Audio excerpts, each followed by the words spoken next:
सभी को तो कैसे हैं आप सब। आई होप आप सभी अच्छे होंगे। मैं भी ठीक हूँ। Welcome to my channel Midnight Feeling Love Story है।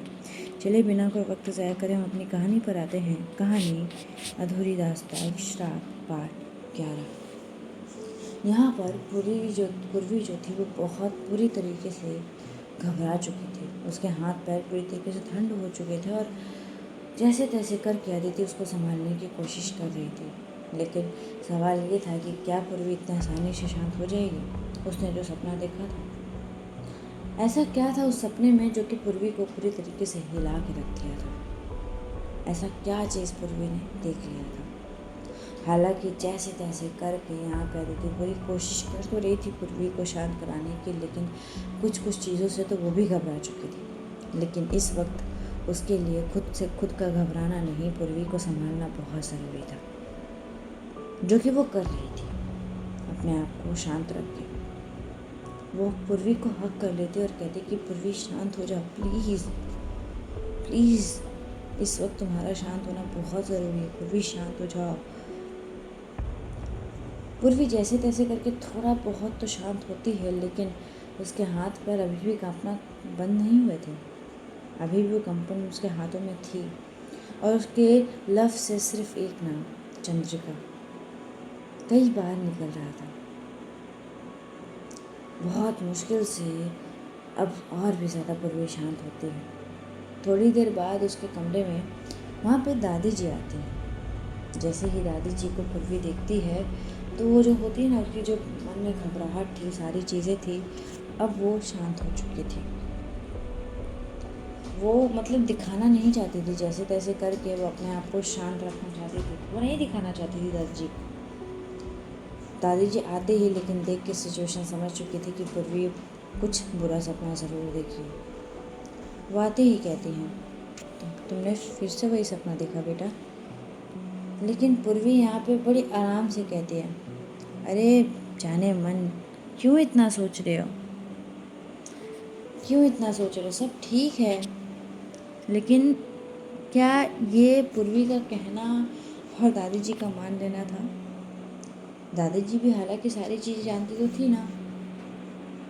वो कह पड़ती हैं कि हर बार बेटा, न जाने कब तेरा ये सपना पीछा छोड़ेगा। मैं सोच रही हूँ ना कि एक बार कुछ पूजा करवा लेते हैं। लेकिन तभी पूर्वी थोड़ी सी चिढ़ जाती है और कहती है कि baby please, I know that आप मेरे लिए बहुत फिक्र करते हो, लेकिन आई एम वेल, मैं ठीक हूँ। हाँ, मैंने थोड़ा सा बुरा सपना देखा था, तो क्या हो गया, हर कोई सपना देखता है, आप इतने परेशान क्यों होते हो? तभी उसकी दादी कहती हैं कि आर यू श्योर? तो पूर्वी कहती या आई एम श्योर जाने मन, आप इतना मत सोचो, आई एम ओके। तो उसकी दादी कहती है अच्छा ठीक है, अब गले से लगा सकती हूँ या वो भी तुझे? तभी पूर्वी कहती है यू आर वेरी, मतलब बहुत ज़्यादा ड्रामा कर दो ना। और वो क्या करती है, अपनी दादी के पास जाके उनको हक कर देती है। दादी को अब जाके मानो थोड़ा सा सुकून मिलता है। दादी जी को थोड़ा सा अच्छा लगता है कि चलो कम से कम ठीक है सारी चीज़ें। लेकिन परेशान तो वो समझ चुकी थी, आखिर वो कर क्या सकती थी उसमें। यहाँ पर थोड़ी देर बाद ही जो थी, पूर्वी दूर होते और कहती कि ना ओके जाने मन। तभी दादी जी कहती हैं कि जी हम तो ठीक हैं, लेकिन आपके भाई साहब को ढूंढ रहे थे। तो पूर्वी कहती है भाई साहब, बट वाई? तभी वो कहती हैं कि बिकॉज आई डोंट नो, वो ढूंढ रहे थे तुम्हें। तभी पूर्वी कहती है अच्छा ठीक है, हम उनसे बाद में बात कर लेंगे, अभी आप फ़िलहाल बैठो। और वो बैठाती है, पानी लेकर आती है और देती है, क्योंकि वो समझ चुकी थी कि दादी जी थोड़ी सी ज़्यादा ही परेशान हो चुकी है। तो पानी देते हुए कहती है कि ये पियो। तो उसकी दादी कहती है कि ये ज़रूरत नहीं इसकी, मुझे नहीं तुझे है। तो वो कहती हैं कि अच्छा ठीक है, लेकिन आप पियो, फिर उसके बाद मैं इसमें पी लूँगी, ओके। और अपनी दादी को ना एकदम होता है ना छोटे बच्चों से प्रिंसेस ट्रीटमेंट, वैसे वो देती थी। उसके दादी कहती छोटी बच्ची नहीं हूँ मैं। तो कहती आप तो मेरे लिए, आप मेरी जाने मन हो ना, तो कुछ अगर आप ज़्यादा स्ट्रेस ले लोगे तो उसकी दादी कहती हट यहाँ से। और वो होता है ना कि हल्का सा उसके हाथ पे मारती है। तो वहाँ पे बाहर जो था एक नॉक होता है, तो जैसे ही मतलब वो कहते हैं कि जैसे ही वो देखती है तो बाहर शौर्य खड़ा था और वो कहता है कि भाई साहब आपकी अगर इजाज़त हो तो हम अंदर आ सकते हैं। तो पूर्वी देखती है और कहती है कि जी बिल्कुल आ जाइए भाई साहब। तो अंदर आता है। अंदर आते ही कहते हैं कि वो हम आपको ढूंढ रहे थे। तभी पूर्वी कहती भाई साहब जितना हमें पता है ये तो आपको भी पता है अच्छे से कि इस वक्त हम हमारे कमरे में ही होते हैं। तो शौर्य थोड़ा सा हंसते हुए कहता है कि हाँ हमें अच्छे से पता है, इसलिए तो हम आपके कमरे की ओर आ गए। तो पूर्वी कहती ओके, हाँ तो बताइए आपको ऐसी क्या ज़रूरत आन पड़ी थी हमसे कि आप हमें इधर उधर दर बदर ढूंढ रहे हैं। तभी शौर्य कहता है कि ज़रूरत तो नहीं आन पड़ी थी, लेकिन हम चाहते थे कि आज हम आपके साथ हॉर्स राइडिंग करें। वैसे भी कई टाइम हो चुके हैं बहुत, शायद आखिरी बार हमने आपके साथ हॉर्स राइडिंग जितना हमें याद है हमने लंदन में की थी आपके साथ। तभी पूर्वी कहते ओके, तो चाहते तो हम भी थे, हमने सोचा था कि आपसे आके बात करेंगे, लेकिन आप खुद आ गए तो बढ़िया है। तो शौर्य कहता है तो नेकी और पूछ एक काम करते हैं कि आप तैयार हो जाइए, तब तक हम जाते हैं हॉर्स राइडिंग क्लब में, आपका इंतज़ार करेंगे। तभी पूर्वी कहती कि ठीक है आप चलिए हम आते हैं, और हाँ दादी जी को लेकर जाइए। तो दादी जी कहती अच्छा मुझे भगाने भी तुली हुई हो। तभी पूर्वी कहती ऐसा ना है, इतना क्यों परेशान होती हो। अच्छा ठीक है आप जाओ, मैं फ्रेश होकर आते हैं हॉर्स राइडिंग क्लब में। तभी दादी जी देखते कि मुझे भी देखना है तेरी तो मैच। तो बोलते कि हाँ तो देखना ना, वैसे पहले जाओ अपना नाश्ता वाश्ता कुछ कर लो, नाश्ता कर लो, वो ज़्यादा ज़रूरी है आपकी हेल्थ के लिए, जाने मन बात सुना करो। तो कहती है हाँ हाँ ऐसे मस के मत मार। और वो होती है ना वो चली जाती है शौर्य के साथ। यहाँ पे अदिति जो थी वो ऑलरेडी फ्रेश अप हो चुकी थी सारी चीज़ों से, तो मतलब वो शायद फ्रेश होकर बुक पढ़ रही थी ऐसा समथिंग। तो वो टाइम देखती है तो हाँ 8:30 बज रहे थे सुबह के। तो कहती कि अच्छा तो आज इतनी जल्दी नींद खुल गई। तभी अदिति कहती कि सच में पूर्वी सीरियसली। तो कहते अच्छा सॉरी आई एम जोकिंग। अच्छा एक काम करो तुम थोड़ी जाके देख लो बाकी के रिमझिम और समीर है किधर। तभी अदिति कहती कि हाँ मैं भी वही सोची थी, तुम जाओ फ्रेश हो जाओ मैं देखती हूँ। और इतना क्या कि जो पूर्वी थी वो फ्रेश होने के लिए अंदर चली जाती है और अदिति कमरे से बाहर आ जाती है। कमरे से बाहर आने के बाद वो जो थी रिमझिम के कमरे की ओर बढ़ रही थी, वहीं पे उसको शास्त्री जी के शिष्य मिल जाते हैं। शास्त्री जी के शिष्य जैसे ही उसको देखते हैं तो वहीं पे खड़े हो जाते हैं और बहुत ही पोलाइटली प्रणाम करते हैं। तो वो भी प्रणाम करते हुए कहते कि हमें शास्त्री जी से बहुत ही ज़रूरी काम था, क्या इस वक्त शास्त्री जी मौजूद हैं। तो वो शिष्य कहते हैं कि माफ़ करिएगा लेकिन परंतु अभी शास्त्री जी मौजूद नहीं हैं, वो किसी कारणवश बहुत ही ज़रूरी काम से वो बाहर गए हुए हैं। तो पूर्वी तभी अदिति कहती कि अच्छा ठीक है हमारा ये संदेश जो है उन तक पहुंचा दीजिएगा कि हमें उनसे बहुत ही ज़रूरी काम से मिलना है। तो वो शिष्य जो है वो कहते हैं कि जी ठीक है जैसा आप कहें। और इतना कहकर जो अदिति थी वहाँ से चली जाती है, और वो जाती है तो यहाँ पर वो सीधा पहुँचती है रिमझिम और चंचला के कमरे के पास। कमरा थोड़ा सा खुला हुआ था, मानो अभी कोई आके गया उसके कमरे में ऐसा समथिंग। तो देखती है तो वहाँ पे जो चंचला और रिमझिम थी दोनों एक दूसरे के ऊपर होते ना पैर रख के एकदम आराम से मस्त सो रहे थे। अब ये सीन देख के अदिति अपनी जगह पर खड़ी हो जाती है पहले तो, और मतलब बड़ी गौर से ये सीन देख रही थी। तभी वो जो था वो कहती है कि रिमझिम। तो रिमझिम जो थी बोलती है कि अरे यार चंचला सोने दो ना, तुम्हारी आवाज़ इतनी बदली बदली क्यों लग रही है, सोने दो मुझे फिलहाल के लिए। तभी अदिति कहती कि रिमझिम उठो। लेकिन रिमझिम वो इतनी गहरी नींद में थी कि उसे ज़रा सा भी फ़र्क नहीं पड़ रहा था कि वहाँ पे कौन है। तभी वहाँ पे चाची जी भी आ जाती हैं और आते ही कहती हैं कि अभी तक ये लोग उठे नहीं। अब जैसे ही अदिति आवाज़ सुनती है तो पलटती है और पलटते हुए कहती कि अच्छा चाची साहब। तो कहती कि आराम से, आप इतने घबरा क्यों गए, हम कुछ डरावने हैं क्या? तो अदिति कहते नहीं नहीं, वो हमें पता नहीं था कि आप आए हैं। तभी चाची सा कहते हैं कि चंचला भाई साहब। लेकिन चंचला वो करवटें बदलते हुए कहती कि हाँ सोने दो ना, पता नहीं कौन है, कब से परेशान किए जा रहे हो यार। रिमझिम दी, आपकी आवाज़ मासा जैसी क्यों लग रही है? और वो जो थी ना रिमझिम के गाल पे हल्का बहुत थोपते हुए कहती है, रिमझिम में नींद में ही कहती है कि हाँ मेरी आवाज़ मासा जैसी, हाँ हो सकता है, क्या पता। और वो दोनों फिर सो जाते हैं। अब ये देख के थोड़ी सी हंसी आ जाती है अदिति को। अभी चाची सा को भी आती है, लेकिन वो क्या करें, अपनी हंसी को जैसे तैसे संभालते और कहते कि रिमझिम भाई साहब उठ जाइए। और जैसे ही ये चंचला आवाज़ सुनती है तो थोड़ी सी घबरा के उठती है, और घबरा के उठती देखती है कि वहाँ पे अदिति और चाची सा दोनों खड़े हैं। तो कहती है मासा आप? तभी वो कहती है शुक्र है, हमें लगा था कि आज तो आप उठने से रही, अब बेहतर होगा कि आप फटाफट फ्रेश हो जाइए।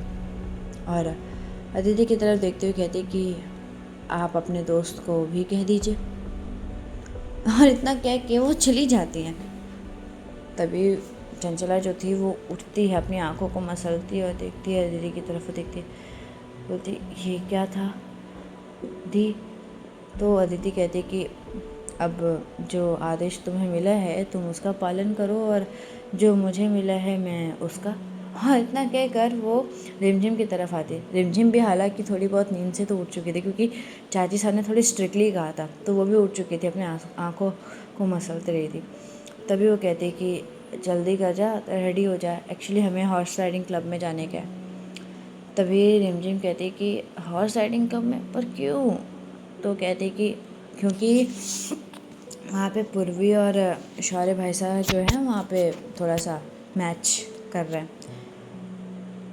जैसे ही ये सुनती है तो जो चंचला थी वो आंखें पूरा उसका हो चुका था, वो होश में आ चुकी थी। अब वो कहती सच में यार आई एम वेरी एक्साइटेड दी। और इतना कह के वो जो थी वो थोड़ी जल्दबाजी में ही बेड से उतरती है, और होता है ना कि भाग के वॉशरूम जाती है फ्रेश अप होने के लिए। अदिति कहते इसे क्या हुआ? तो फिर रिमझिम कहते क्या पता, वैसे पूर्वी का मैच है, चलो मैं भी जाती हूँ। और वो भी जाती है फ्रेश होने के लिए। दोनों थोड़ी देर बाद फ्रेश होके आते हैं। यहाँ पे रिमझिम यहाँ पे चंचला कुछ ज़्यादा ही एक्साइटेड थी, और वो कहती कि आप चले दी? तो अदिति कहती है इतनी जल्दी भी क्या है, थोड़ा सा कुछ नाश्ता कर लो। लेकिन इतना वो सुनती भी नहीं है प्रॉपरली, वो बाहर आ भी जाती है कमरे से और कहती है कि दी चलिए। रिमझिम जो थी वो बेचारी अपने बाल बना रही थी, वो कहती है अरे 2 मिनट तो रुक जाओ चंचला। तो चंचला कहती है कि अरे दी प्लीज़ इस वक्त जल्दी चलो। तो रिमझिम कहते हैं अरे भाई साहब आप थोड़ा सा इंतज़ार तो कर लीजिए। लेकिन चंचला और इंतज़ार बिल्कुल नहीं। वो कहती है भाई साहब एक काम करिए, आप लोग आते रहिए, हम जा रहे हैं। और वो जाने लगती, तभी अदिति कहती कि भाई चंचला भाई साहब रुक जाइए, हम लोग भी आपके साथ चल रहे हैं, शांत हो जाइए। दूसरी तरफ पूर्वी और शौर्य। पूर्वी आ चुकी थी, शौर्य मानो हॉर्स पे बैठा हुआ था और हॉर्स राइडिंग ही कर रहा था। पूर्वी आती है तो शौर्य की तरफ देखती है। तभी शौर्य जो था अपने घोड़े से उतरते हुए कहता है कि लॉन्ग टाइम नो सी। तभी पूर्वी कहती है अच्छा आपको ऐसा क्यों लगता है भाई साहब? तो कहते हैं कि चलो कोई बात नहीं, आप आ गए, इतना ही बहुत बड़ी हमारे ऊपर मेहरबानी हुई। वैसे आपका घोड़ा आ चुका है। तो वो देखती है और कहती कि धन्यवाद इसके लिए। और वो अपनी घोड़े की तरफ देखती है। पूर्वी का एक पर्सनल मतलब कह सकते हैं कि बहुत ही ज़्यादा चहीता एक घोड़ा था, चेतक, नाम चेतक था। वो जैसे उसे देखती है तो वो घोड़ा जो था वो पूर्वी के पास आता है, और आते ही मानो अपने थोड़ा सा पैरों को फोल्ड करके झुकता है पूर्वी के सामने।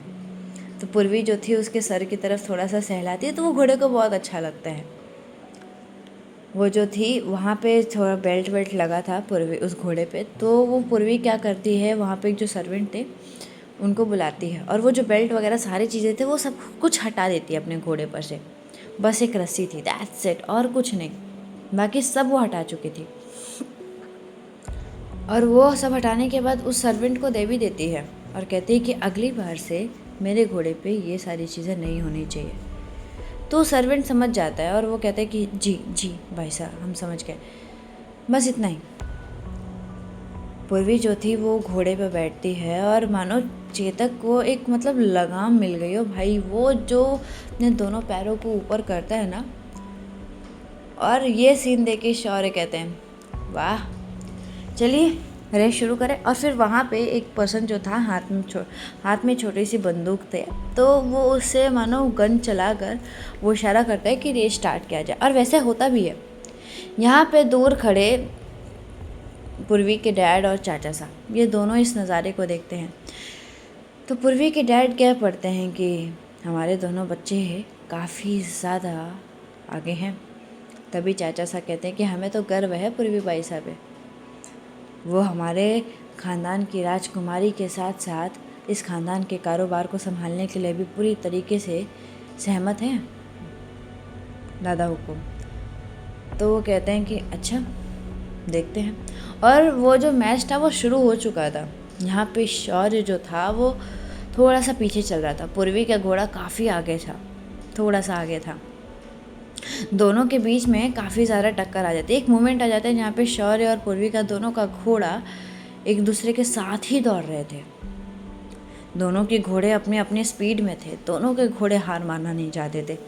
दोनों के चेहरे, पूर्वी का जो फोकस था पूरा तरीके से अपने रेस पे था, और शौर्य एक बार के लिए पूर्वी की तरफ देखता ज़रूर है। उसके चेहरे पे वो रुतबा, वो एटीट्यूड देख के मानो शौर्य के चेहरे पे हल्की सी स्माइल आ जाती है, प्राउड वाली। यहाँ पे पूर्वी के सभी दोस्त आ चुके थे, समीर भी आ चुका था। एक्चुअली वहाँ से जो लोग निकल रहे थे तो समीर जो था वो मिल जाता है और कहता है कि हाँ फाइनली तुम लोग मुझे यहाँ पे मिल गए, मैं तुम लोगों के कमरे में ही जा रहा था, फालतू का मुझे अभी फिर से वापस ऊपर नीचे करना पड़ता। तभी अदिति कहती कि चलो फिर हम चलते हैं, वैसे भी हॉर्स राइडिंग क्लब जाने का है। तो शौर्य कहते हैं, तभी समीर कहता है हाँ मुझे पता है, एक्चुअली ये अनाउंसमेंट हो चुकी है, तो चलो चलते हैं, we are very excited. And ये लोग थोड़ी जल्दीबाजी में ही वहाँ पे जाते हैं। तो देखते हैं यहाँ पर ये सीन हो रहा था भाई, दोनों का घोड़ा एक दूसरे को बहुत ही तगड़ी तरीके से मतलब बीट कर रहे थे दोनों। एंड एक मतलब होता है ना कि ऐसा होता है कि अब शायद जो रेस थी वो थोड़ी ख़त्म होने आ चुकी थी। दोनों का घोड़ा नज़दीक मतलब फिनिश लाइन के थोड़े से नज़दीक पहुंच चुका था, और शौर्य का घोड़ा थोड़ा सा आगे चल रहा था, पूर्वी का थोड़ा पीछे चल रहा था। एक मोमेंट आता है जहाँ पर शौर्य के घोड़े को एक मतलब बहुत ही बड़ा एक बैनर कह सकते हैं, मतलब एक जंप के लिए वो रहता है जहाँ पे उनको जंप लगाना होता है। और यहाँ पे बहुत ही बड़ा था वो, क्योंकि घोड़े की हाइट के बराबर था, घोड़े की हाइट से थोड़ा सा ऊपर था, इतना बड़ा वो था जहाँ पे ये जंप लगाना था, और उसका जंप लगाने के बाद फिनिश लाइन क्रॉस हो जाएगी, ऐसा समथिंग। यहाँ पर शौर्य जो था, क्योंकि वहाँ तक ही पहुँचना था, उसको जंप नहीं करना था, ये सीन यहाँ पे था। लेकिन पूर्वी का जो घोड़ा था मानो वो इतना ज़्यादा एक्साइटेड हो चुका था कि वो उस जंप लगाने के लिए पूरी तरीके से तैयार था, और पूर्वी के भी आंखों में ज़रा सा भी घबराहट नहीं थी। शौर्य जैसे ही ये सीन देखता है वो कहता है कि पूर्वी भाई से संभाल कर, और जो शौर्य का घोड़ा था वो उसके आगे ही रुक जाता है फटाक से। शौर्य जो था वो उतरता है, लेकिन तब तक यहाँ पे पूर्वी का घोड़ा उस जगह से जंप लगा चुका था, और इतना लॉन्ग जंप था वो कि यहाँ पे पूर्वी का जो बैलेंस था वो थोड़ा सा बिगड़ जाता है। हालांकि घोड़ा बहुत ही अच्छे से सेफली दूसरी तरफ छलांग लगा भी चुका था, लेकिन पूर्वी का बैलेंस बिगड़ने के कारण जो रस्सी थी वो थोड़ी सी कस के वो उसने पकड़ी थी, तो उसके वजह से उसके हाथ पे छिल जाता है। बाकी वो बहुत अच्छे से अपने आप को संभाल लेती है, लेकिन उसके हाथ पे छिलने की वजह से वहाँ से काफ़ी ज़्यादा खून निकलने लगते हैं। यहाँ पे शौर्य भाग के आता है उस जगह पे, और पूर्वी जो थी वो अपने घोड़े से अब उतर जाती है। उतरते ही इधर उधर देखती है तो वहाँ पे शौर्य जो था वो भाग के आता है, वहाँ पे एक सर्वेंट भी भाग के आते हैं फर्स्ट एड बॉक्स लेकर, और आते ही शौर्य कहता है भाई साहब आप ज़रा सा तो ख्याल लेकर कर देती, क्या किया आपने। और वो आता है उसके हाथ की तरफ देखता है जो कि लगातार खून से लथपथ था। वो क्या पढ़ता है कि भाई साहब आप आपके हाथ से इतना खून। और वो जो था ना सर्वेंट की तरफ देखता है और वो जो था ना वहाँ से फर्स्ट एड बॉक्स लेता है। उसके हाथ में कॉटन्स थे, वो कॉटन से पहले वो ब्लड क्लीन करता है। यहाँ पे ये नज़ारा ये सभी लोग देखते हैं। वहाँ पे मौजूद दादी जी भी थी, तो दादी जी भी ये नज़ारा देखती हैं। लेकिन कहीं दूर एक लेडी ये नज़ारा देख के उनके चेहरे पे कोई एक्सप्रेशन थे या नहीं ये समझना बहुत मुश्किल था। कुछ एक्सप्रेशन फेस पे नहीं थे, लेकिन ये नज़ारा बहुत ही गौर से वो देख रही थी, मानो उनकी ही कुछ ऐसी प्लानिंग हो, ऐसा कुछ। लेकिन वो लेडी और कोई नहीं, पूर्वी की मॉम थी। और वो जो थी सुशीला राजपूत, उनको मानो ऐसी ही किस चीज़ की उम्मीद थी। उनके पास एक सर्वेंट खड़े थे और वो अपने हाथों को फोल्ड करके बहुत दूर से ये नज़ारा देख रही थी। यहाँ पे पूर्वी के जो डैड थे, वो पूर्वी के चाचा साहब, वो दोनों भाग के आते हैं जल्दबाजी में ही कि सब ठीक है कि नहीं। यहाँ पे दोनों आते हैं तो ये देखते हैं कि शौर्य जो था वो उसके हाथ के जो ब्लड्स लगे उसे क्लीन कर रहा था। यहाँ पे उसके फ्रेंड्स भी भाग के आ जाते हैं, अदिति भी भाग के आती है, सब लोग आते हैं। तो इवन अदिति भी देखती है। तो अदिति कह पड़ती कि पूर्वी तुम्हें ज़रा सा तो ख्याल करना चाहिए था यार, मतलब। और वो भी थोड़ी सी पैनिक हो चुकी थी अदिति भी। शौर्य ब्लड क्लीन करता है और क्लीन करने के बाद वहाँ पे पट्टी कर देता है। और पट्टी करने के बाद कहता है भाई साहब आपके लिए जंप इतना ज़रूरी नहीं था, अगर कुछ हो जाता तो। तभी पूर्वी कहती है पर हुआ तो नहीं ना भाई साहब, हम ठीक हैं। तभी यहाँ पे चंचला कहती कि पूर्वी भाई साहब ज़रा सा तो सोच लेते। तभी पूर्वी कहती है अच्छा आप उठ गए चंचला भाई साहब, गुड मॉर्निंग। तो चंचला भाई साहब कहती है कि अच्छा मतलब आप बातों को चेंज मत करिए पूर्वी भाई साहब, चलिए अब कुछ खा भी लीजिए। वैसे भी आपके हाथों के खून ने तो आपके जितने खाए पिए थे सारे निकाल दिए। तभी शौर्य कहता है कि हमें तो इस बात की डाउट है कि इन्होंने कुछ खाया भी है। तो वो सर्वेंट की तरफ देखता है तो वो सर्वेंट कहता है कि माफ़ करिएगा पूर्वी भाई साहब ने अभी तक कुछ खाया नहीं है। पूर्वी जो थी उस सर्वेंट को घूर के देखते और कहती कि ये नहीं बताना था। और वो शौर्य की तरफ देखते। तभी शौर्य कहता है कि अब चलिए आप ठीक नहीं लग रही हमें। और वो जो था उसको जैसे सेफली वहाँ से लेकर आने लगता, हाथ पकड़ा हुआ था। तो पूर्वी कहती है कि भाई साहब चोट हमारे हाथ में लगी है, पैरों में नहीं, हम ठीक हैं, हम चल सकते हैं। तो शौर्य जो था उसका हाथ छोड़ देता और कहता है कि हाँ हमें भी पता है, चलिए। और वो उसको लेकर आता है। यहाँ पे दादी जी भी देखती है वो सारी चीज़ें, तो वो भी थोड़ी सी अब उनकी आंखों में आंसू आ जाते हैं और कहते हैं कि ये लगा ही था हमें आज कुछ ना कुछ ये अनहोनी होनी ही थी। तभी पूर्वी कहती है अरे जाने मन इतना सोचती कहाँ हो आप, मत सोचा करो। तभी उसके डैड आते और कहते कि भाई साहब ठीक है। तो वो जैसे अपने डैड को देखती है और कहती है कि यार डैड आई एम फाइन, आप इतना टेंशन क्यों ले रहे हो, मैं ठीक हूँ। तभी वो उसके चाचा सा कहते हैं कि अब वैसे भी आपके पिताजी हैं, तो आपके पिताजी होने के कारण थोड़ा बहुत तो चिंता आने बहुत ही नॉर्मल बात है ना भाई साहब। तो पूर्वी कहते चाचा साहब आप तो कम से कम संभाल लीजिए। तो उसके चाचा सा कहते हैं हम कुछ नहीं कर सकते इसमें। यहाँ पे चाची जी जो थी वो आती हैं और कहते हैं कि अगर आप लोग का हो चुका हो तो आप लोग नाश्ते के टेबल पे आ जाइए। और पूर्वी भाई साहब आप जाके थोड़ा कपड़े चेंज कर लीजिए और आइए, हम आपको खिला देते हैं। तो पूर्वी जो थी वो अपनी चाची सा की तरफ घूर के देखती है, मानो वो थोड़ी सी शौक है वो इस डिसीजन से तो बिल्कुल भी। तो चंचला कहती वाह क्या बात है, आज तक बचपन से लेकर अब तक तो हमें आज तक खिलाया नहीं। तभी चाची सा कहती है चंचला भाई साहब कोई दिक्कत की बात। तो चंचला कहती नहीं माँ साहब हम ठीक हैं। और इतना कह के ये लोग चले जाते हैं डाइनिंग मतलब नाश्ते के टेबल की तरफ। पूर्वी जो थी वो अपने कमरे में जाती है, थोड़ा बहुत तो फ्रेशअप होती है, मतलब अपने कपड़े चेंज करती है और वो नाश्ते के टेबल पे आती है। अब वो लगा भी तो उसके राइट हैंड में ही था, वो खाती कैसे। तो यहाँ पर जो उसकी चाची साथी उसकी जो मॉम थी सुशीला दी, वो आ चुकी थी। और वो आते ही पूर्वी के बाजू में बैठेंगी कि पूर्वी जो कहती है, वो चाची साहब की तरफ देखते हुए कहती कि चाची साहब यहाँ पे बैठ जाइए। अब ये देख के थोड़ा सा तो पूर्वी की मॉम को बुरा लगता है, लेकिन वो दिखाती है कि उनको बहुत बुरा लगा है, लेकिन वो कुछ कहती नहीं है। वो कहती हैं कि भाभी जी आप बैठ जाइए। तो चाची साहब जो थी वो आती हैं और बैठती है और कहती हैं कि भाई साहब ये क्या लिहाज है आप अपनी माँ से बात करने का। तभी पूर्वी कहती कि माफ़ करिएगा चाची साहब, आप हमें खिला देंगी जैसा आपने कहा था। तो चाची साहब के चेहरे पे हल्की सी स्माइल आती है और कहती कि जी बिल्कुल, हम खिला देते हैं आपको। और जो पूर्वी थी उसको चाची साहब खिलाने लगती है। बहुत ही प्यारा मोमेंट था, ये कह सकते हैं, बहुत प्यारा। तो चलिए आज के लिए हम अपनी कहानी को यहीं पूर्णविराम लगाएंगे और जानेंगे कि नेक्स्ट पार्ट में क्या होता है। हाँ, मुझे पता है कि मैंने स्टोरी संडे को नहीं दी थी, क्योंकि देखिए यहाँ पे हैवी रेनफॉल, बहुत ज़्यादा बारिश होने के कारण लाइट भी नहीं थी, बहुत दिक्कत हो रही थी। रिकॉर्डिंग एंड फ़ोन चार्ज भी नहीं था, इसलिए कहाँ से रिकॉर्डिंग होती। नेटवर्क इशू, चार्जिंग इशू, बहुत इश्यूज़ थे। सो जैसे तैसे करके तो मैंने फ़िलहाल ये रिकॉर्डिंग की है, आप लोगों तक पहुँचा रही हूँ। तो अभी के लिए खुश हो जाइए। और हाँ, बता देते हैं कि अतृप्त प्रेम मैं कोशिश कर रही हूँ कि जल्द से जल्द 1-2 दिन में ही डालना शुरू कर दूँ।